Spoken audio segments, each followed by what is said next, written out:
कहते हैं कि सौतेली माँ आ जाए तो बाप भी सौतेला हो जाता है। मेरा बाप तो सगी माँ के होते हुए भी सौतेला ही था।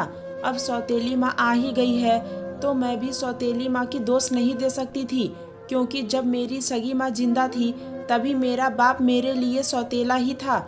उसने कभी मुझे सगी बेटी की तरह प्यार नहीं किया था, हालांकि मैं उसकी अपनी सगी बेटी थी। मेरी आंखों से आंसू लगातार बह रहे थे, क्योंकि आज मेरी शादी थी और मैं एक बेजान सा शरीर लिए बैठी हुई थी। मुझे लग रहा था कि जैसे मैं मर चुकी हूँ। अभी कुछ ही देर बाद मेरी डोली की जगह मेरी अर्थी घर से उठाई जाएगी और मुझे चिता में जलने की जगह मुझे उस घटिया और हवस के मारे इंसान की हवस की आग में झोंक दिया जाएगा, जो इंसान कहलाने के काबिल भी नहीं था। मेरी आंखों में रोते रोते दर्द होने लगी थी। मेरे दिल से उस वक्त यही दुआ निकल रही थी कि काश की जमीन फटे और मैं जमीन में धंस जाऊं, या सचमुच की मुझे मौत आ जाए और उस हवस के मारे इंसान की हवस की आग में जलने के बजाय मैं किसी चिता की आग में जल जाऊं। काश मेरे दिल की चलती हुई धड़कनों रुक जाए, मेरा सांस घट जाए, मेरा दम निकल जाए। लेकिन मेरी सारी दुआएं बेकार गई थी। ना मुझे मौत आई और ना ही जमीन फटी थी। तभी कमरे का दरवाजा खुला। सामने मेरा बाप खड़ा था। मेरे बहते हुए आंसू देखकर वह नजरें चुरा गया था। मैं यह सोच रही थी, क्या ऐसे भी बाप होते हैं? मैंने तो सुना था कि बाप तो ऐसे होते हैं जो अपनी बेटी की आंखों में आंसू देखकर तड़प जाते हैं, उनकी एक मुस्कान की खातिर क्या कुछ नहीं करते। लेकिन मेरा सगा बाप हर एक ऐसे जज्बे से खाली था जो बेटियों के लिए एक बाप अपने दिल में रखता है। ना तो वह नशा करता था कि अपनी इस लत की खातिर रिश्तों को भूल जाता, ना ही इतनी गरीब था कि मजबूरन अपने जिगर के टुकड़े को किसी दरिंदे इंसान के हवाले कर दे। वजह तो यही थी कि उसे मुझसे प्यार ही नहीं था। उसे बेटा चाहिए था जो मेरी माँ उसे दे ना सकी थी, और वह मुझसे नफरत करता था। मेरा बाप मेरे पास आया और कहने लगा कि चलो शादी का मुहूर्त निकला जा रहा है। वह मेरा हाथ पकड़कर बाहर मंडप में ले आया और मुझे मेरे होने वाले पति के बराबर बैठा दिया। मैं जैसे जैसे फेरे ले रही थी ऐसा लग रहा था जैसे मेरी सांसें घुटती जा रही है। मुझे याद आने लगा कि मेरी माँ कितनी अच्छी और सब्र करने वाली औरत थी।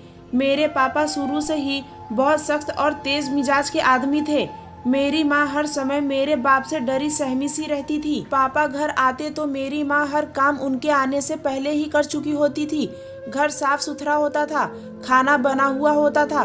कोई भी काम ऐसा नहीं होता था जिस पर मेरे पापा चिल्ला सकते या मेरी माँ को डांट सकते। लेकिन फिर भी पापा खाना खाते हुए खाने में 20 कमियां निकाल ही देते थे।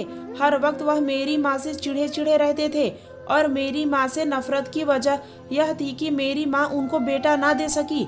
मेरी माँ जब उम्मीद से हुई थी तो मेरे बाप ने साफ कह दिया था कि मुझे बेटा ही चाहिए। लेकिन बेटा या बेटी देना तो भगवान की मर्जी होती है, इंसान का इसमें कुछ बस नहीं होता। मेरी माँ ने जब मुझे जन्म दिया तो डॉक्टर को उसी समय बच्चेदानी निकालनी पड़ी थी, क्योंकि माँ का केस बिगड़ गया था। उसके बाद दोबारा माँ बनने की उम्मीद भी खत्म हो गई थी, और यही वजह थी कि मेरे पापा मुझे और मेरी माँ से नफरत करते थे। मेरी माँ हर वक्त अब डिप्रेशन में रहने लगी थी, और लगातार डिप्रेशन में रहने की वजह से उनके दिमाग में एक गांठ बन गई थी। उनके सर में इतनी तेज दर्द होता था कि वह तड़प कर रह जाती थी। लेकिन यह सब देखकर मेरे पापा के सर पर जू भी नहीं रेंगती थी। वह बेबस इंसान की तरह से दूसरे कमरे में चले जाते। मैं अपनी माँ का कभी सर दबाने लगती, कभी उन्हें दर्द की दवा खिलाती, कभी उनके सर में तेल की मालिश करती, लेकिन वह दर्द किसी भी चीज से कम नहीं होता था। और फिर एक दिन मेरी माँ वह दर्द सहते सहते दम ही तोड़ गई थी। अपनी माँ का मुर्दा शरीर देखकर मैं तो पागल ही हो गई थी। मेरा रो रो कर बुरा हाल हो गया था। मेरी माँ मेरा सब कुछ थी। मेरे पापा को शायद मेरी माँ की मौत का इंतजार था, क्योंकि उनकी आंख से एक आंसू भी नहीं आया था। अभी तो मेरी माँ की चिता भी ठंडी नहीं हुई थी कि मेरे बाप ने दूसरी शादी कर ली। मैं अभी अपनी माँ का सदमा भी सह नहीं पाई थी कि सौतेली माँ मेरे घर पर आते ही कब्जा करके बैठ गई थी। वह औरत बहुत खूबसूरत थी और मेरे पापा से उसका पहले से ही चक्कर चल रहा था। यह बात मुझे मेरे बाप की शादी के बाद मालूम हुई थी। वह औरत बस शक्ल सूरत की ही खूबसूरत थी, ना वह पढ़ी लिखी थी, ना ही उसमें कोई सलीका और तरीका था। बात भी ऐसे ही करती थी जैसे किसी जाहिल खानदान के घर से उठकर आई हो। मुझे वह औरत एक आंख भी नहीं भाती थी, लेकिन मैं चुप थी क्योंकि मेरा बाप तो उस पर दिलो जान से फिदा था। उसे तो इतना भी एहसास नहीं था कि जवान बेटी घर पर मौजूद है। पत्नी की तारीफ वह खुले शब्दों में कर दिया करता था कि मैं ही शर्म से नजरें चुरा जाती थी। मैं अब ज्यादातर अपने कमरे में रहने लगी थी। मैं जितनी सलीकामंद और शांत मिजाज की लड़की थी, वह औरत बात पर जाहिलों की तरह हंसने वाली और चिल्लाने वाली थी। अभी मैं उस औरत को ही मुश्किल से स्वीकार कर रही थी कि एक दिन मुझ पर एक और मुसीबत टूट पड़ी, जब उस औरत का छोटा भाई अपनी बहन से मिलने आया और मुझे देखकर अपने होश खो बैठा था। रंगत तो उसकी भी खूब गोरी चिट्टी थी, लेकिन हुलिया अजीब सा था। मुंह में पान, सर पर तेल लिपटा हुआ, आंखों में काजल और गले में एक लाल रुमाल। उसकी यह पर्सनालिटी देखकर ही कोई भी समझ सकता था कि वह कितना लोफर इंसान है। और फिर उस पर उसकी गंदी नजर। वह मुझे सर से पांव तक गौर से देखा तो मुझे अपने शरीर में कपकपी जैसा महसूस होती थी। मेरा दिल बेचैन सा होने लगता था। मुझे उसकी तेज धार नजरें अपने शरीर पर खंजर की तरह से चुभती थी। वह मुझे देखकर अपनी बहन से कहने लगा, तुम्हारी सौतेली बेटी तो बड़ी प्यारी है, जवान भी है। इसे देखकर तो मेरी आंखें ठंडी हो गई। मैं हाल से किचन में जा रही थी जब उस इंसान की बातें मेरे कानों से टकराई। उसकी नजरें पल भर के लिए मुझे बेचैन कर गई थी। उसकी आंखों में क्या था यह मैं नहीं जान पाई थी, लेकिन मेरा शरीर उसकी नजरों से कांप कर रह गया था। ऐसी तेज नजर थी उसकी आंखों की नजर। पल भर में उसने मुझे बेचैन करके रख दिया था। मैं जल्दी से अपना दुपट्टा अपने आसपास लपेट ली थी। मैं अपने इस हरकत को खुद ही नहीं समझ पा रही थी कि क्यों मैं इस इंसान से अपने आप को छुपा रही हूँ, लेकिन मुझे उसकी गंदी नजरों से डर आने लगा था। उस इंसान की उम्र 35 साल के लगभग थी। वह मुझसे 8 साल बाद था। मुझे पहले ही नजर में उस इंसान से बहुत नफरत महसूस हुई थी। मैं अपने लिए कॉफी बनाने आई थी, लेकिन अब मेरा दिल हर चीज से उछल चुका था। मैं यूं ही बेकार से किचन में खड़ी रही जब तक कि वह इंसान चला नहीं गया। मैं किचन से बाहर नहीं निकली थी, लेकिन अब तो उस इंसान ने अपना रूटीन बना लिया था। हर दूसरे दिन वह हमारे घर पर मौजूद होता था। मेरी सौतेली माँ हर काम अब मुझसे ही करवाने लगी थी। मुझे इस बात की तकलीफ ना थी क्योंकि मैं काम करने की आदी थी, लेकिन मुझे बस उसके भाई के सामने खाना और पानी रखने में ऐतराज था क्योंकि मुझे उस आदमी के सामने जाने में उलझन होती थी। लेकिन मेरी सौतेली माँ जानबूझकर मुझसे ही खाना बनवाती थी और कहती थी कि जाओ मेरे भाई को देकर आओ। मैं कहती मैं खाना बना दी थी, आप खुद अपने भाई को दे दे, तो वह मुझे गुस्से से घूरने लगती। कहती तुम्हें मेहमान नवाजी जरा भी निभाने नहीं आती, आने दो, तुम्हारे बाप को बताऊंगी उसे कि उसकी बेटी मेरी और मेरे घर वालों की जरा भी इज्जत नहीं करती। मेरी सौतेली माँ के पास यही एक मजबूत हथियार था क्योंकि मेरा बाप सिर्फ उसी की सुनता था। वह अगर मेरी शिकायत लगा देती तो पापा मुझे थप्पड़ मारने से भी बाज नहीं आते थे। मजबूरन मैं खून के आंसू पीकर रह जाती। जो वह औरत मुझसे कहती मुझे मजबूरन करना पड़ता, और उसका भाई उसे देखकर ही मुझे चिढ़ होने लगती थी क्योंकि वह मुझे देखकर अजीब तरह से मुस्कुराता था। मेरे हाथ से कप पकड़ते हुए मेरे हाथ को अपने हाथ में मजबूती से पकड़ लेता। मैं जब उसे घूरती तो मुस्कुराते हुए मेरा हाथ छोड़कर खाना की थाली पकड़ लेता और अपनी बहन से कहता मुझे जिद्दी लड़कियों से इश्क है। जितना कोई लड़की मुझसे दूर भागती है, मुझे उतनी ही उसकी ज्यादा तलब महसूस होती है। मेरी सौतेली माँ उसकी बात पर हंसने लगती हैं और कहती हैं बड़े अकड़ है इस लड़की में, लेकिन मैं भी इसे झुकाकर ही दम लूंगी। मैं उनकी इस तरह की बातें सुनकर तंग आ चुकी थी। अपने कमरे में आकर बेबसी से रोने लगती थी। कौन सी अकड़ थी मुझ में, पूरा दिन मैं काम में लगी रहती थी। बस मुझे यह इंसान नापसंद था, मैं क्यों उसके सामने खाना पेश करती। लेकिन मेरी सौतेली माँ न जाने किस बात की जिद लिए बैठी थी। वह मुझसे ही यह सब करवाती थी। मैं जानती थी मेरे आंसू मेरे बाप पर भी बेअसर हैं, इसलिए अपने तकिए को अपनी माँ समझकर गले लगाकर मैं फूट फूट कर रोई थी। मैं कहने लगी माँ आप तो जानती थी कि पापा कैसे हैं, फिर आप मुझे छोड़कर क्यों चली गई। मैं अपने बाप के घर में होते हुए भी असुरक्षित महसूस करती थी खुद को। मैं हिचकियों से रो रही थी और कोई मेरे आंसू साफ करने वाला न था। एक बार तो इंसान ने हद ही कर दी थी। मैं किचन में खाना बना रही थी कि वह चुपके से किचन में आ गया और मुझे अपनी बाहों में भर लिया। मुझे तो यूं लगा जैसे किसी ने मुझे आग में झोंक दिया हो। मैं जल्दी से उसकी पकड़ से आजाद हुई। वह मुझे देख रहा था। उसकी आंखों में हवस की आग देखकर मेरा गुस्से से बुरा हाल था। क्या मैं इस इंसान की कोई गुलाम थी कि वह जब चाहे जो चाहे बदतमीजी मेरे साथ कर जाए। मैं उसके मुंह पर खींचकर थप्पड़ मार दिया।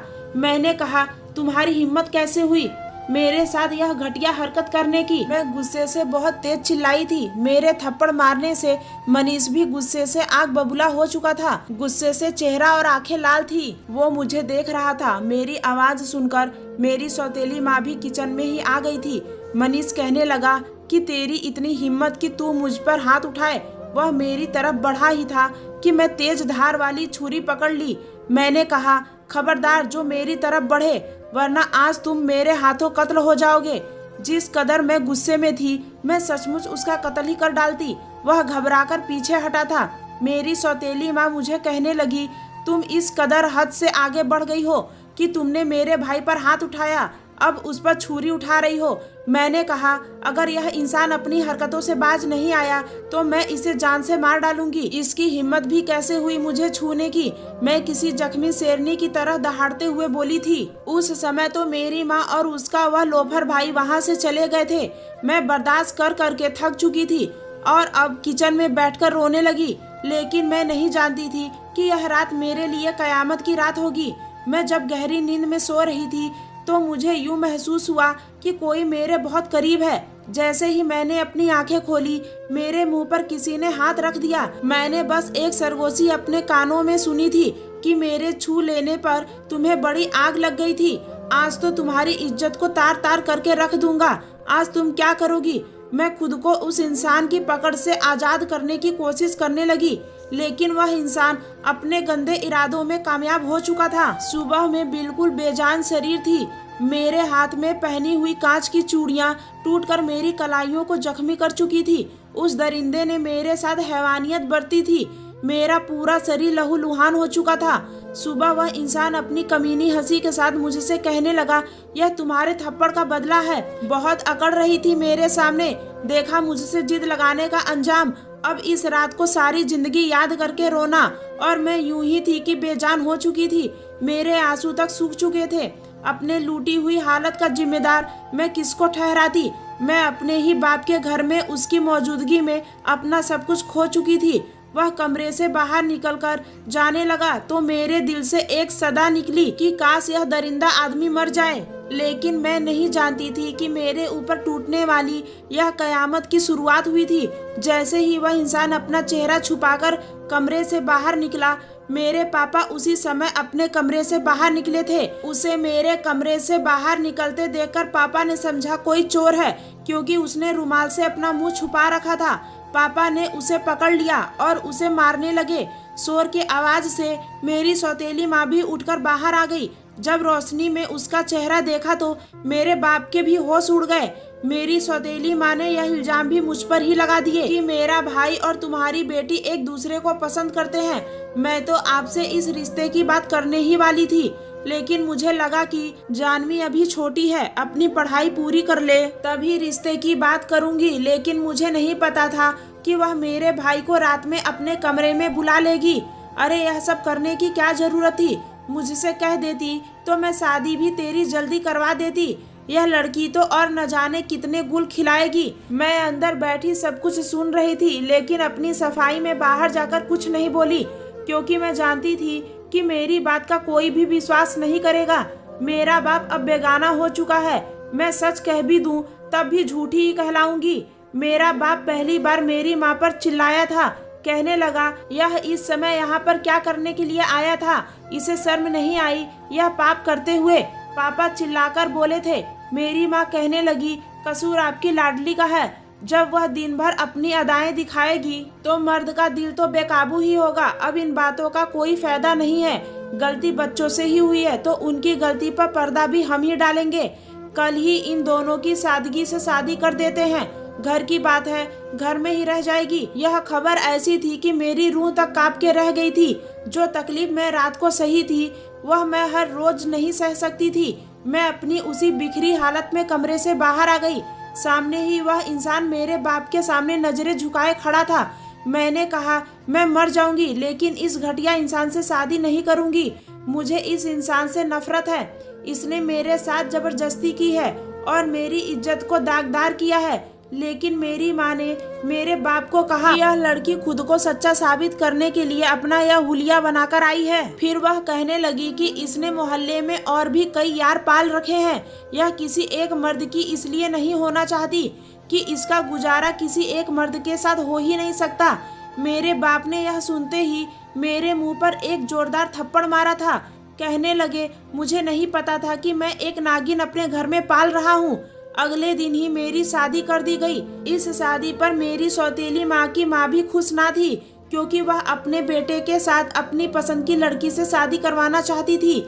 लेकिन फिर बेटी का घर बसाने की खातिर वह मुझे स्वीकार कर रही थी। मैं मरे मरे कदमों से अपने बेजान शरीर को लाश को खींचते हुए अपने बाप की दहलीज से बाहर निकली थी। अपनी अगली जिंदगी मेरी आंखों के सामने थी। वह इंसान अपनी दरिंदगी का प्रदर्शन मेरे साथ करता और उसकी माँ मुझे इस बात का बदला लेती कि मैं उसके लिए अनचाही बहू थी। यह तकलीफ तो शायद उस तकलीफ से बहुत कम थी जो मुझे इस घर में दी गई थी। सुहाग रात में भी मनीष मेरे पास आया था, लेकिन इस बार मैंने अपने बचाव के लिए कुछ भी नहीं कहा था, क्योंकि मुझे पता था कि अब मेरे बचाव का कोई रास्ता ही नहीं है। मैं चुपचाप अपने आप मनीष को सौंप दिया था। लेकिन अगले दिन ही मेरी सास ने मुझसे एक अजीब बात कही कि मनीष रात को तुम्हें अपनी शक्ल नहीं दिखाएगा जब तक कि तुम प्रेग्नेंट नहीं हो जाती। मुझे यह बात कुछ अजीब लगी थी, लेकिन मैं खुद भी उस इंसान की शक्ल नहीं देखना चाहती थी। अच्छा था कि वह मुझे अपनी शक्ल ना दिखाए। मैं अपने कमरे में चली गई। उस रात मेरे कमरे में मनीष नहीं आया। मैंने भी भगवान का धन्यवाद किया। दिन में उठते ही मेरी सास मुझे घर के कामकाज का कहने लगी। मैं चुपचाप काम करने लगी। मैं जानती थी कि मैं कोई मनचाही दुल्हन नहीं हूँ कि मेरे नखरे उठाए जाएंगे। ना ही मुझे उस इंसान का साथ पसंद है, लेकिन मुझे यहाँ वही करना है जो वह लोग चाहते हैं, क्योंकि मेरा बाप तो मुझे पकड़कर मेरा हाल नहीं पूछेगा। रात को मैं थककर अपने कमरे में आई थी। कुछ ही देर में मुझे नींद आ गई। रात को मेरे कमरे में बहुत अंधेरा था कि मुझे सिवाय अंधेरे के कुछ भी दिखाई नहीं दे रहा था, और मैं थी भी कुछ गहरी नींद में। लेकिन मुझे यह एहसास हो रहा था कि मेरे साथ कुछ गलत हो रहा था, लेकिन मैं कुछ बेहोश की हालत में थी। सुबह जब मेरी आंख खुली तो मेरे पूरे शरीर में दर्द की एक तेज लहर उठी थी। मैं यह तो जानती थी कि वह इंसान मुझे तकलीफ देने के लिए ही मुझे इस घर में लाया है, और मुझे तकलीफ दिए बिना तो उसके मन को शांति ही नहीं होती थी। इसलिए मैंने अपनी जबान सीली थी। बस मुझे अपनी गहरी नींद की समझ नहीं आती थी। अब हर रात में तकलीफ से गुजरने लगी थी, और अजीब बात यह थी कि मैं जैसे ही बेड पर लेटी थी मुझे तेज नींद आ जाती थी। उसके बाद मुझे कुछ भी होश नहीं रहता था कि रात को मेरे साथ क्या क्या होता था। और इससे भी अजीब बात यह थी कि मेरी सास बहुत खुश नजर आने लगी थी। मेरे सास का व्यवहार भी बहुत अच्छा हो गया था।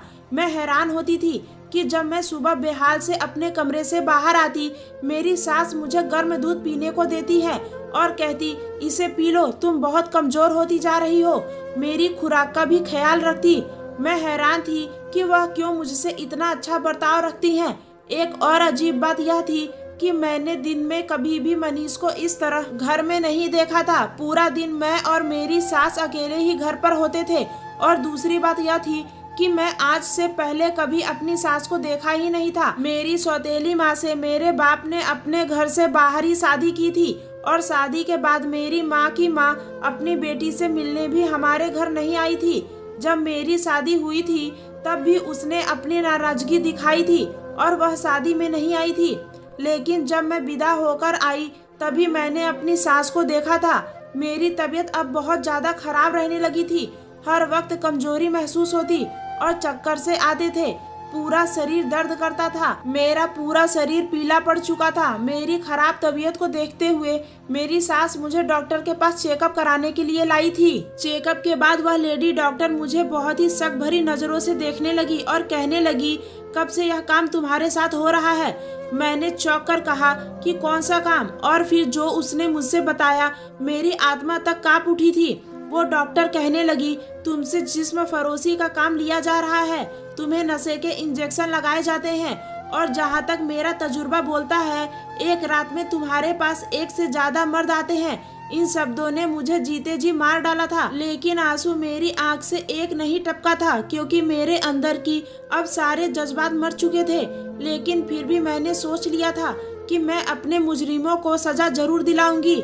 मैं जब वापस आई तो मैंने उस औरत पर गौर करना शुरू किया। वह पूरा दिन फोन पर हंस हंस कर मर्दों से बातें करती थी। एक बार जब मैं उसकी बातें सुनी तो सारी हकीकत मुझ पर खुल गई। वह औरत मुझे मेरी सौतेली माँ से खरीद चुकी थी। वह मेरी माँ की माँ नहीं थी, एक जिस्म फरोश औरत थी और लड़कियों को खरीदती थी और मुझे भी रात को नशा और दूध पिलाकर सुला देती थी। उसके बाद मुझे यह सब घटिया काम लिया जाता था। मैंने उससे कुछ नहीं पूछा और ना ही उस पर जाहिर होने दिया कि मैं सच्चाई जान चुकी हूँ। अगर मैं ऐसा जाहिर कर देती तो वह औरत अपने असल रूप में मेरे सामने आ जाती और जो मेरी बेहोशी की हालत में मेरे साथ काम करती थी वह होश में मेरे साथ करवाती। मैं डॉक्टर के पास जाने का बहाना करके बाहर निकल आई और फिर उस घर से भाग गई और सीधा पुलिस स्टेशन पहुंची। सारी हकीकत बता दी। पुलिस ने सब लोगों को पकड़ लिया। मेरे बाप की आंखों से झूठ की पट्टी खुल चुकी थी। वह मुझे रोते हुए अपने किए की माफी मांगने लगा, लेकिन मैंने फैसला कर लिया था कि मैं अपने बाप के पास नहीं रहूंगी।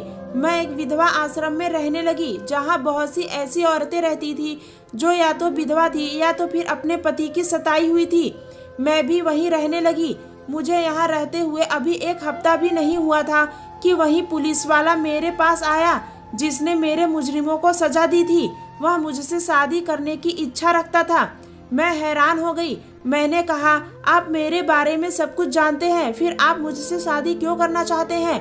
मैं आपके काबिल नहीं हूँ। फिर उसने मुझे अपनी हकीकत बताई कि मेरी पत्नी अब जिंदा नहीं है। मैं उससे बहुत प्यार करता था, लेकिन मेरी पत्नी भी किसी की साजिश का शिकार हुई थी। मेरे कुछ दुश्मन गिरोह बनाकर मेरे घर में घुस गए थे और मेरी पत्नी की इज्जत को दागदार कर दिया था। मेरी पत्नी यह सदमा ना सह सकी और उसने खुद की जान ले ली थी। तब से मैं अपने पत्नी के गम में दिन रात तड़पता हूँ और आज जब तुम्हें देखा तो मुझे अपनी पत्नी की याद आ गई। मैं तुम्हें सहारा देना चाहता हूँ। मैं अपनी पत्नी को तो बचा नहीं सका, लेकिन तुम्हें सहारा देकर शायद मेरे दिल को सुकून मिल जाए। और फिर मैंने उससे शादी कर ली। मैंने अपने पति के साथ बहुत खुश थी, लेकिन अब भी जब मेरा पति मेरे करीब आता है तो मुझे फिर से वही तकलीफ याद आने लगती है जिससे मैं गुजर चुकी थी। ऐसे जख्म रूह को घायल कर देते हैं, इसलिए ऐसी तकलीफ कम नहीं होती। वह सब लोग जेल में थे। मेरा पति उस इंसान को रिमांड में लेता था जब मेरी तकलीफ का उसे एहसास होता था। मेरा पति बहुत अच्छा है, मेरा बहुत ख्याल रखता है। अगर कहानी पसंद है तो कृपया मेरे चैनल को सब्सक्राइब करें, मुझे सपोर्ट करें। धन्यवाद।